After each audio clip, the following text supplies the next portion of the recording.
नमस्कार, vote politics में आपका स्वागत है। मैं हूं कुमार भवेश चंद्र। सत्ता के सिंहासन पर बैठने के लिए होने वाले सियासी संघर्ष और महासंग्राम का पर्याय है चुनाव, और 2019 का चुनाव शायद इससे भी बड़ा होने जा रहा है। जैसे जैसे चुनावी तस्वीर साफ होने लगी है, यह भी साफ होने लगा है कि ये चुनाव मोदी के इर्द गिर्द ही बुना जाने लगा है। कह सकते हैं कि चुनाव मोदी को हटाने और मोदी को बचाने के बीच है। देखना दिलचस्प होगा कि 23 मई को देश की जनता का फैसला क्या आता है। फिलहाल वोट पॉलिटिक्स में नजर डालते हैं आज की चुनावी गहमागहमी पर और बात करेंगे इन सब के किसकी सियासत क्या है।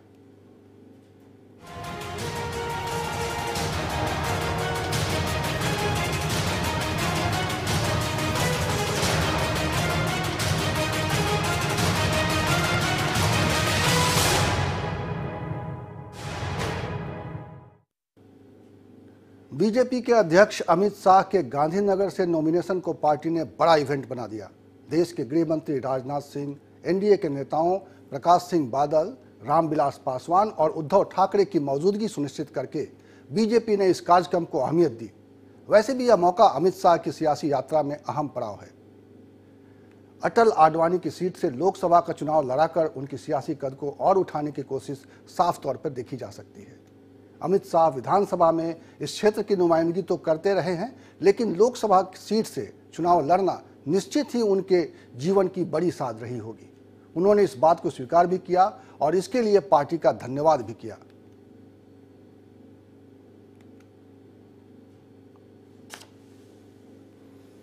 आइए सुनते हैं अमित शाह क्या कह रहे हैं।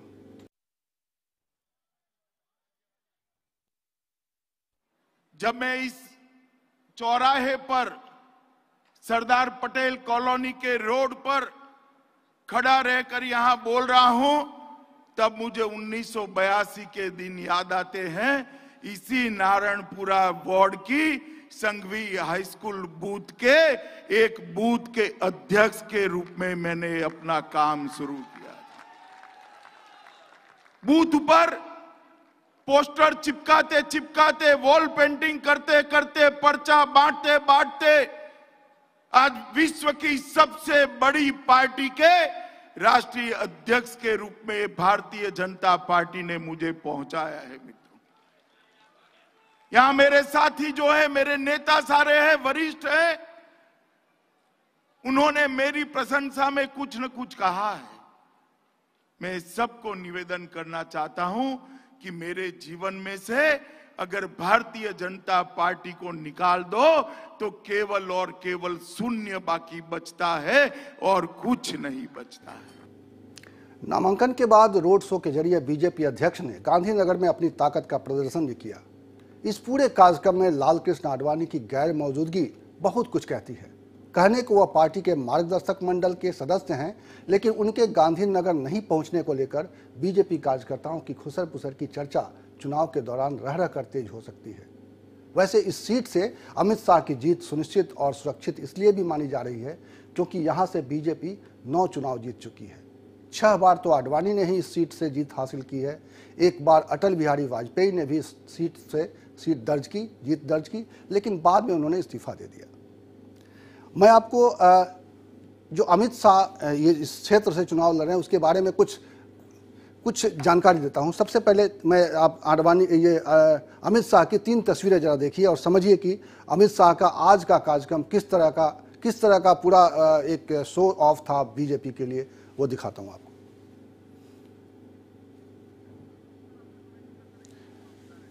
ये पहली तस्वीर में आप देख रहे हैं परिवार के साथ हैं। इस तरह के जो माहौल होता है जब अमित शाह जब वहाँ पे नामांकन दाखिल करने के लिए पहुँचे तो किस तरह का एक पारिवारिक माहौल था। वहाँ पे कुछ कह सकते हैं कि भजन कीर्तन हो रहा था, उसकी आवाज़ें भी आपको सुनने को दिखाई देगी, आप सुनेंगे। लेकिन मैं आपको बता दूं कि अमित शाह जो है उनके लिए जो है ये सीट कितनी इंपॉर्टेंट रही, क्योंकि इस इलाके से जो नारायणपुरा विधानसभा क्षेत्र है जो गांधीनगर में ही पड़ता है, वो सरखेज से भी विधायक रहे हैं, लेकिन नारायणपुरा से उनका विधायक जो है वो रहे हैं और वो उस सीट वहाँ पे अमित शाह ने यहाँ पे जब ये कार्यक्रम हो रहा था तो उन्होंने बताया किस तरह का एसोसिएशन उनका यहाँ पे रहा है, कैसे उनका कार्यकर्ताओं से कनेक्ट रहा है। वो खुद पोस्टर बैनर और जो पेंटिंग्स करने में सक्रिय रहे हैं और बूथ लेवल से उनकी चुनावी यात्रा कह सकते हैं कि सियासी यात्रा, पॉलिटिकल उनका एक वहाँ से कार्यक्रम शुरू हुआ जो आज इतने बड़े कह सकते हैं कि इतने बड़े महत्व के जिस पर आडवाणी और अटल बिहारी वाजपेयी जिस सीट पर लड़के आ रहे हैं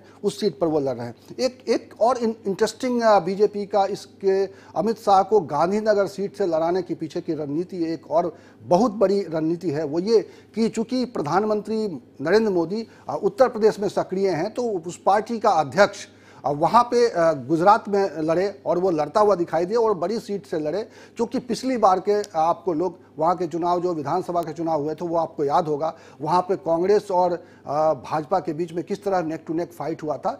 तो भारतीय जनता पार्टी को कहीं ना कहीं ये ज़रूर लग रहा है कि आज गुजरात में भी जो बीजेपी का बड़ा नेता वहाँ लड़ने का एक अलग मैसेज जाएगा और इसलिए भी शायद अमित शाह को, चूँकि वो लंबे समय तक पार्टी के अध्यक्ष रहे और वहाँ पे गांधीनगर सीट इनके लिए बहुत ही प्रतिष्ठा की सीट मानी जाती है, 9 बार वहाँ से बीजेपी का निकलना एक मायने रखता है। और स्टालवर्ट्स लीडर जैसे अटल बिहारी वाजपेयी तो खैर एक ही बार वहाँ से चुनाव जीते थे और बाद में उन्होंने बीच में ही छोड़ दिया था क्योंकि वो कहीं और से भी जीत गए थे उस बार। तो लेकिन आडवाणी लाल कृष्ण आडवाणी वहाँ से लगातार 6 बार जीतते रहे हैं। तो इस प्रतिष्ठा वाली सीट पर अमित शाह का लड़ाना बीजेपी के लिए एक रणनीतिक हिस्सा है, आप इसको समझने की ज़रूरत है। और जिस तरीके से वहाँ पे एनडीए को जुटाया गया, एनडीए के नेताओं को जुटाया गया, वो भी बहुत मायने रखता है। चूँकि राजनाथ सिंह भी थे वहाँ पे, देश के गृह मंत्री कह सकते हैं और पार्टी में ऊंचे पद पे हैं वो और उनकी एक अहमियत है पार्टी के भीतर। उसके अलावा जो प्रकाश सिंह बादल जो अकाली दल के नेता हैं उनको ले जाना, चूँकि वहाँ पे एक पंजाबियों के बीच में भी मैसेज देना है। उद्धव ठाकरे को महाराष्ट्र से बुलाया जाना ये एक मैसेज है क्योंकि गुजरात महाराष्ट्र का बगल का प्रदेश है। तो आप समझ सकते हैं कि किस तरह की रणनीति अपनाई जा रही है। ठीक है वो सुरक्षित सीट मानी जाती है लेकिन इसके बावजूद जिस तरह की रणनीति दिखाई दे रही है, रामविलास पासवान इंपॉर्टेंट है, दलित वोट के कह सकते हैं दलित वोटों पर एक उनका जो उनकी पकड़ मानी जाती है और दलित चेहरा एक माने जाते हैं एनडीए में, तो उनको ले जाना ये सब जो है रणनीति थी बीजेपी की और वो रणनीति आज दिखाई दी। इसीलिए मैंने कहा कि ये बड़ा शो ऑफ था। आज एक नॉमिनेशन बहुत सारे सीटों पर सभी पार्टियों के नेता कर रहे हैं लेकिन अमित शाह का ये नॉमिनेशन इसलिए खास बनाया गया क्योंकि इसके जरिए भारतीय जनता पार्टी को एक मैसेज देना था। मैं खबर को थोड़ा और आगे बढ़ाता हूँ। अमित शाह के इस कार्यक्रम में जो गांधीनगर के पहुंचे शिवसेना नेता उद्धव ठाकरे ने जो कहा उससे बात शुरू कर रहा हूं। उन्होंने वहां पे जो कहा, उन्होंने कहा कि हमारे पास मोदी जैसा नेता है, विपक्ष के पास कौन है। उन्होंने कहा कि विपक्ष के पास मोदी जैसे कद का कोई नेता नहीं है। तो दूसरी तरफ आज कांग्रेस के आनंद शर्मा ये कहते हुए सुनाई दिए, जो कह रहे थे नियमित प्रेस कॉन्फ्रेंस में, उनकी जो बात है वो कह रहे हैं कि हाँ ठीक है मोदी जैसा नेता हमारे पास नहीं है, लेकिन ये उनका तंज था। सुनिए क्या कहा उन्होंने।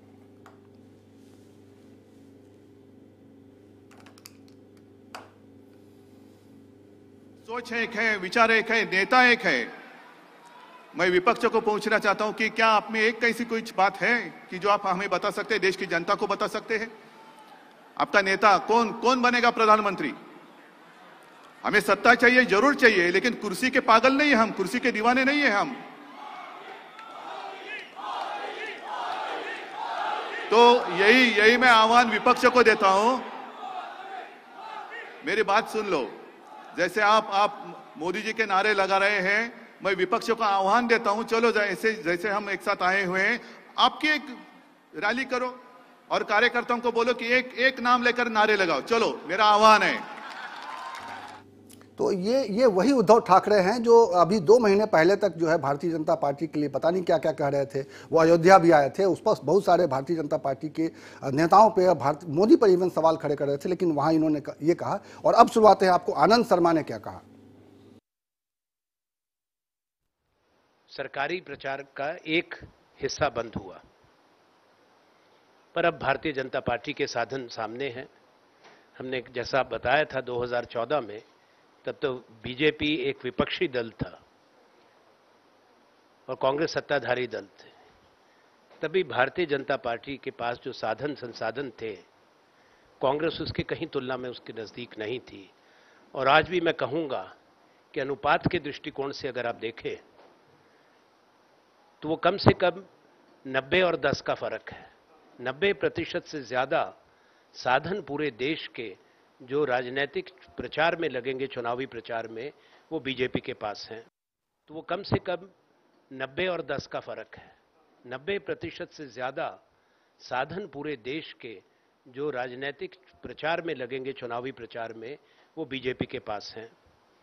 एक छोटा सा उदाहरण उसका ये है कि इलेक्टोरल बॉन्ड्स जब शुरू हुए थे पिछले साल, तो एक ही महीने की फाइलिंग आई, एक ही महीने में वो जारी किए गए स्टेट बैंक की 4 शाखाओं के द्वारा, आरबीआई के माध्यम से। तो 295 करोड़ का इलेक्टोरल बॉन्ड्स जारी हुए। अब तो इस बार तो अभी आएंगे, 31 मार्च है कल, तो हजारों करोड़ में आएगा गिनती सामने। तो उस 295 करोड़ में से 290 करोड़ बीजेपी को गया। तो ये कांग्रेस नेता का बीजेपी पर तंज भी था और कह सकते हैं कि हकीकत भी है, क्योंकि कांग्रेस को मालूम है कि किस तरीके की उसकी स्थिति है, किस तरीके के वो प्रचार में जा रहे हैं, कितना संसाधन उनके पास है और कितना संसाधन चूंकि सत्ता में है बीजेपी और उसके पास। अब हम लोग देख चुके हैं कि बीजेपी किस तरह से रणनीतिक तौर पर अपने विरोधियों पर भारी पड़ रही है। तो ये एक हकीकत भी है जो आज आनंद शर्मा कह रहे थे। हम बढ़ते हैं अब अगली खबर की ओर, जो अगली खबर रामपुर से है, जहां गठबंधन के उम्मीदवार आजम खान का मुकाबला जो है जयप्रदा के साथ है। और आजम खान वहां क्या कह रहे हैं, इसको सुनने की और समझने की जरूरत है। आजम खान वहां पे जो है मुकाबले में है, सीधे तौर पे कह सकते हैं कि बीजेपी के मुकाबले में है, लेकिन बीजेपी से मुकाबला सिर्फ उनका नहीं है, वो गठबंधन के नेता के तौर पे और एक मुस्लिम नेता के तौर पे उनकी जो छवि है, उस छवि को कैश कराना चाहते हैं और उसके लिए किस तरह की वो रणनीति अपना रहे हैं। चूंकि आजम एक उम्दा वक्ता माने जाते हैं और बहुत ही अच्छी कह सकते हैं कि विधानसभा में वो रहे हैं और विधानसभा में उनका भाषण जो है बड़ी अपने विरोधियों पर तीखे वार करना, अपने विरोधियों को के जो चाल होते हैं उस पर कटाक्ष करना, ये उनकी खास रणनीति होती है और इसी के लिए वो जाने जाते हैं। इस वीडियो में जो है अपने समर्थकों से जो है कुछ वादा लेते हुए सुने जा रहे हैं कि आपको क्या करना है, कैसे बात करनी। ये जो वीडियो आया है उसमें ये दिखाई दे रहा है कि वो अपने समर्थकों और खास तौर पे अपने कार्यकर्ताओं से घिरे हुए हैं और वो उनसे शायद वो संवाद कर रहे हैं। ये मतलब पब्लिक मीटिंग नहीं है। देख सकते हैं हम लोग कि ये किस तरह से है कि उनका कह सकते हैं कि दफ्तर है जहां से वो अपनी बात कहने की कोशिश कर रहे हैं। जो सुनिए।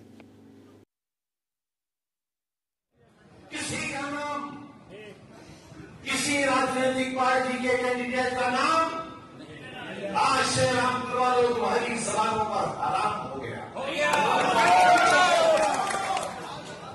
और दूसरा वायदा ये अपने अपने मालिक के पास जाओ, जब अपने भगवान के आगे सर झुकाओ, जब अपने अल्लाह के आगे, जब अपने वाहिगुरु के आगे, तो उनसे ये वायदा करके आओ कि जब तक तुम, तुम्हारे माँ बाप, बहन भाई और बीवी बच्चे जब तक वोट नहीं डाल देंगे उस वक्त तक रिस्क का जाना तुम्हारे लिए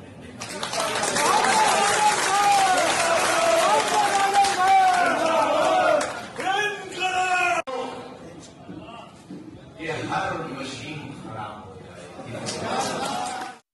मैं इसी कार्यक्रम की बात कर रहा हूँ। आजम इसी कार्यक्रम में मोदी की मौकड़ी करते हुए भी दिख रहे हैं। जाहिर है उनका मुकाबला बीजेपी से है और वे सीधे मोदी पर हमलावर हैं। पहले भी वो हमलावर रहे हैं। मोदी जी को 14 के चुनाव में अब सबको याद होगा जो पिल्ले वाली बात चली थी, वहाँ कहाँ से निकली थी और किस तरह से वो अटैकिंग थे।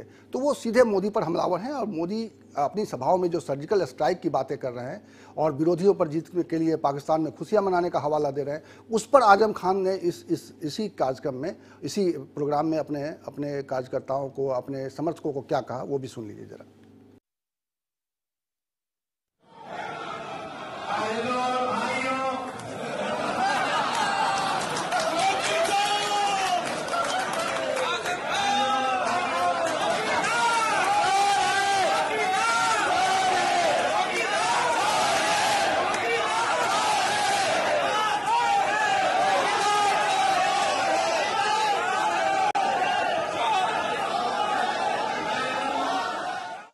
हमारी के मुकाबले में ये कमजोर लोग बातें तो बहुत बड़ी कर रहे हैं, लेकिन इनके बस की बात नहीं है कि महलों की दीवारों को हिला भी सके। बजाय ये नामुमकिन नहीं था और हमारा दुश्मन बहुत मजबूत था। वहां तकदीरों के नहीं बल्कि जिंदगियों के फैसले भी हुआ करते थे। तो ये बड़ी दिलचस्प सियासी तस्वीर थी, इसलिए मैंने आपको ये दिखाया कि किस तरीके से नेता जो है अपने अपने समर्थकों के बीच में किस तरह की बातें करते हैं, किस तरह की नारेबाजी होती है। और एक दिलचस्प बात ये थी कि कांग्रेस का नारा है चौकीदार चोर है, लेकिन यहाँ पे आजम खान की सभा में उनके समर्थक ये नारे लगाने शुरू किए, तो बाद में आजम खान ने रोका है। तो ये एक दिलचस्प तस्वीर है। रामपुर से बीजेपी प्रत्याशी जयाप्रदा सपा पर हमलावर हैं और संसदीय क्षेत्र में चुनाव प्रचार से पहले जयाप्रदा जो है अभी आ रही हैं, वो आई नहीं, उन्होंने चुनाव प्रचार अभी उनका शुरू नहीं हुआ है, वो आ रही है। तो सपा नेता पर जो उन्होंने केस, चूँकि जब जयाप्रदा की उम्मीदवारी तय हो गई और एक सपा नेता ने जो बात कही उसके बाद उन्होंने क्या कहा है, सुनिए जरा।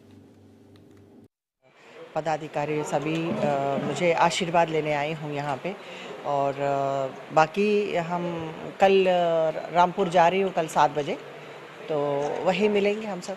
वही सपा नेता फिरोज खान ने आपको टिप्पणी की, उसमें तो ऑलरेडी उनके ऊपर केस लग गया और इनका यही इनका सपा वालों का यही संस्कार है और क्या।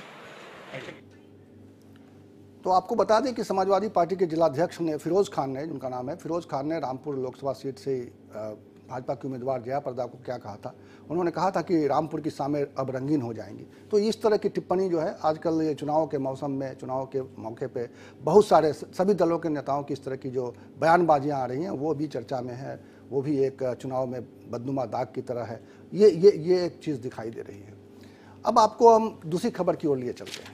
स्मृति ईरानी ने राहुल और प्रियंका गांधी पर जमकर हमला बोला है। स्मृति ने कहा कि मोदी और योगी का असर है, जो लोग देश की अदालतों में भगवान राम का अस्तित्व न होने के दस्तावेज देते थे, वही लोग आज राम भक्त बनकर घूम रहे हैं। जिन्हें कभी विदेश यात्राओं से फुर्सत नहीं थी, वो आज माँ गंगा के दर्शन कर रहे हैं। ऐसे लोग अयोध्या में सियासी रोटी सेकने तो गए, लेकिन रामलला के आगे शीश तक नहीं झुकाया। समझ सकते हैं कि उनका तंज कहाँ था। वो अभी प्रियंका गांधी अयोध्या में गई थी और अयोध्या में उन्होंने हनुमानगढ़ी में दर्शन तो किए, लोगों से बातें बहुत की, लेकिन जब उनसे पूछा गया, प्रियंका गांधी से ये कहा गया कि आप अभी रामलला के दर्शन करने नहीं जा रही हैं, उनसे जब पत्रकारों ने पूछा तो उन्होंने कहा कि अभी वो मामला विवादास्पद है। तो ये वोटों की राजनीति है जिसमें सभी नेता, सभी दल अपने अपने हिसाब से पासे रख रहे हैं, पासे फेंक रहे हैं।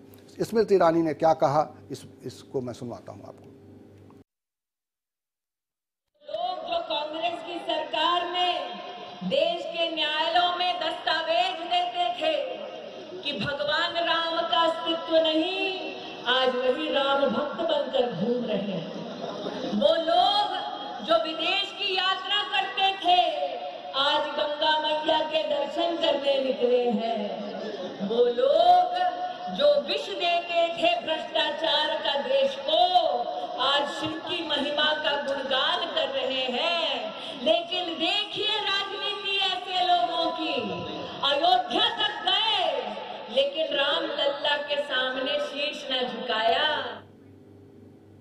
तो ये सियासत है और सियासत में इस तरह के तंज जो है, अभी और कई तरह के तंज सुनने को मिलेंगे और नेताओं की जो है गहमागहमी दिखाई देगी, नेताओं को एक दूसरे पर वार दिखाई देंगे। स्मृति ईरानी चूँकि अमेठी में राहुल गांधी के मुकाबले में खड़ी हैं और वहाँ से जो है उनका एक बहुत ज़बरदस्त नेक टू नेक फाइट होना है, इसलिए उनका इशारा राहुल गांधी की ओर भी है और प्रियंका गांधी की ओर भी है, जो वहाँ पे चुनाव प्रचार करने के लिए राहुल गांधी का अमेठी से होकर आई हैं। क्योंकि ये लोग अब मंदिर बहुत जा रहे हैं और इस मंदिर जाने की पूरी प्रक्रिया को भी मीडिया में एक्सपोजर दिया जा रहा है, मीडिया वालों को आमंत्रित किया जाता है कि भाई मंदिर जा रहे हैं, मस्जिद जा रहे हैं। ये सब जो है, ये सारी चुनाव में ये सब चल रहा है। इस बीच कुरुक्षेत्र में एक रैली के दौरान कांग्रेस के राष्ट्रीय अध्यक्ष की जुबान जो है वो फिसल गई। रैलियों में बहुत सारी बातें हो रही हैं और इसलिए उनकी जुबान जो फिसल गई। रैली के दौरान उन्होंने लोगों से कहा कि आपके पास सबसे बड़ा हथियार है 72,000 रुपये का हथियार।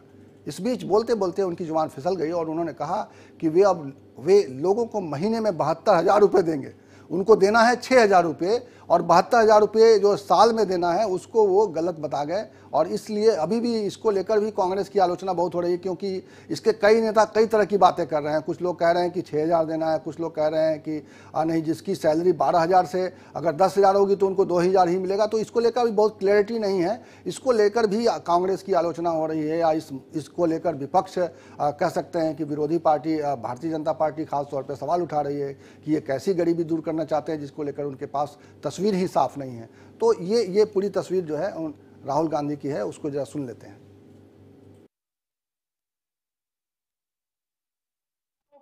पैसा देंगे, युवाओं को बिजनेस खोलने के लिए, बिजनेस चलाने के लिए, हिंदुस्तान को रोजगार देने के लिए हम पूरी छूट देंगे और बैंक का दरवाजा उनके लिए खोलेंगे। तो हमने आपके लिए ऐतिहासिक निर्णय लिए हैं।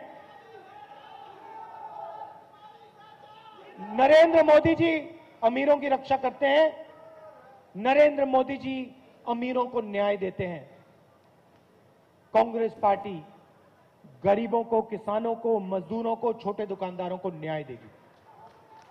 अब कांग्रेस पार्टी के कार्यकर्ता, आपको हमने हथियार दिए हैं, ये आप नंबर याद रखिए, 72,000 ये आपका हथियार है।